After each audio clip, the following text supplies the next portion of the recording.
দেশের বাজারে যখন পেঁয়াজের দাম নিয়ে অস্বস্তি, ঠিক তখনই আশার আলো দেখাচ্ছে নীলফামারীর তিস্তা চরের কৃষকেরা। আগাম জাতের দেশি মুড়িকাটা পেঁয়াজ তুলে বাজারে স্বস্তি ফেরানোর চেষ্টা করছেন তারা। কৃষি বিভাগ বলছে, এই আগাম উৎপাদন ভারতীয় পেঁয়াজের উপর নির্ভরতা কমাতে কার্যকর ভূমিকা রাখবে। দেশের বিভিন্ন বাজারে পেঁয়াজের সংকট দেখা দিলেও নীলফামারীর তিস্তা চরের মাঠে এখন ব্যস্ত সময়। ভোর থেকে সন্ধ্যা পর্যন্ত আগাম জাতের দেশি মুড়িকাটা পেঁয়াজ তুলতে ব্যস্ত কৃষকেরা। অনুকূল আবহাওয়া ও সঠিক পরিচর্যার কারণে ফলন হয়েছে সন্তোষজনক। কৃষি বিভাগের তথ্য অনুযায়ী চলতি মৌসুমে জেলার চরাঞ্চলে পেঁয়াজ চাষ বেড়েছে প্রায় 21%।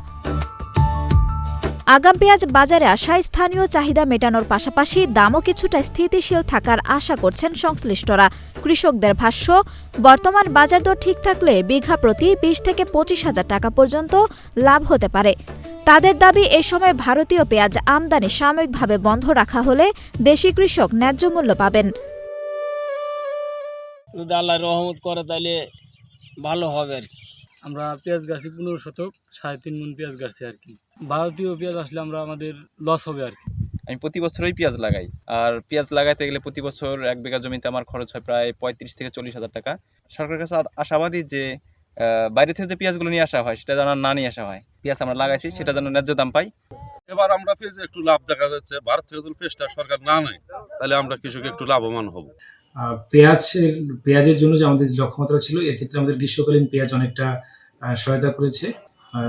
প্রচুর পরিমাণ পেঁয়াজ আমদানি করা লাগতো, কিন্তু এবছর কৃষি সম্প্রসারণ অধিদপ্তর তথা কৃষি মন্ত্রণালয়ের মাধ্যমে এয়ার ফ্লো মেশিন বিতরণ করা হয়েছিল, যার কারণে প্রতি বছর যে 30 থেকে 35% পেঁয়াজ মজুত করার পরেও সেটি নষ্ট হয়ে যায়, সেই নষ্ট থেকে আমরা রেহাই পেয়েছি।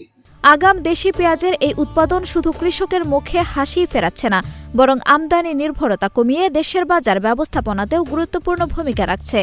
আঞ্জুম হক আরবি, নাগরিক প্রতিদিন।